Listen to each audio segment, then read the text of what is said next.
Assalamualaikum warahmatullahi wabarakatuh. Saya atas nama Nur Azizah, NIM 855707243. Baiklah, teman-teman, saya akan menyampaikan atau menjelaskan tentang filsafat ilmu dalam pendidikan. Yang pertama yaitu bagaimana filsafat ilmu mengawasi dan memperkuat eksistensi keilmiahan serta nilai-nilai dalam ilmu pendidikan. Filsafat ilmu berperan penting dalam memastikan bahwa ilmu pendidikan berkembang secara logis, sistematis, dan bernilai. Filsafat ilmu membantu pendidikan untuk memiliki dasar pemikiran yang jelas mengenai hakikat manusia, tujuan pendidikan, cara memperoleh pengetahuan, dan nilai yang ingin dibentuk.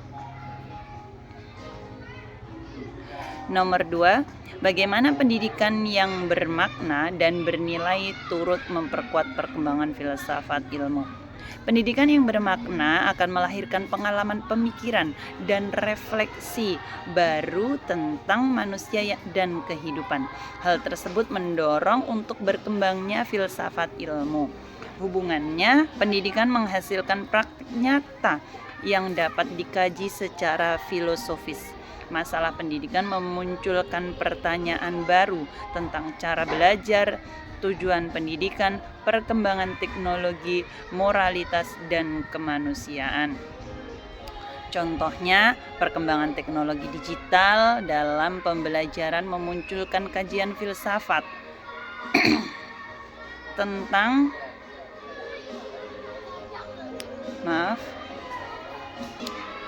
Perkembangan teknologi digital dalam pembelajaran memunculkan kajian filsafat tentang etika penggunaan AI dalam pendidikan.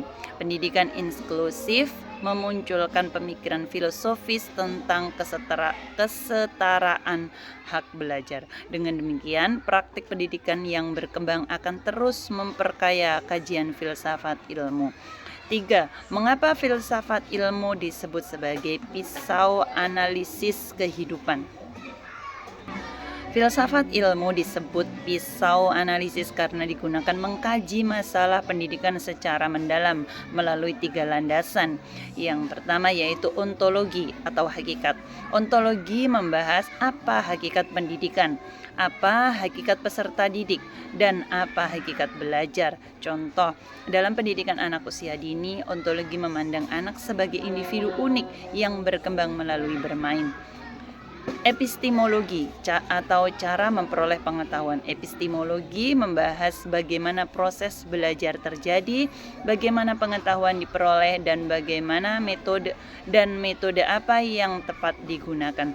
Contohnya yaitu pendekatan pembelajaran aktif digunakan karena anak dianggap belajar melalui pengalaman langsung. Yang selanjutnya yaitu aksiologi atau nilai dan manfaat.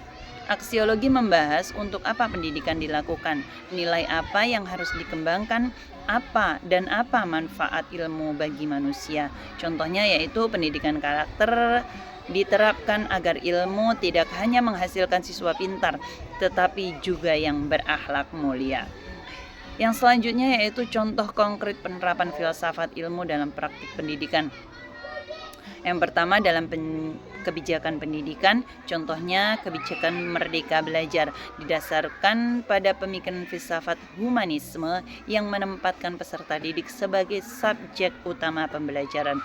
Penerapannya yaitu siswa diberi kebebasan berekspresi, guru menjadi fasilitator, dan pembelajaran lebih fleksibel. Selanjutnya yaitu dalam kurikulum, contohnya kurikulum PAUD menggunakan pendekatan bermain sambil belajar. Dalam filsafatnya, anak belajar secara alami melalui bermain. Pendidikan harus sesuai tahap perkembangan anak. Selanjutnya dalam proses pembelajaran, contohnya metode pembelajaran diskusi kelompok. Makna filosofis, pengetahuan dibangun bersama melalui interaksi sosial. Guru tidak menjadi satu-satunya sumber ilmu. Selanjutnya dalam penilaian pendidikan, contohnya penilaian autentik, tidak hanya memiliki hasil akhir tetapi juga proses belajar. Dasar filsafat pendidikan menghargai perkembangan individu secara menyeluruh, bukan hanya nilai angka. Oke teman-teman, terima kasih, itu penjelasan dari saya. Jika ada kekurangan, saya mohon maaf yang sebesar-besarnya. Wassalamualaikum warahmatullahi wabarakatuh.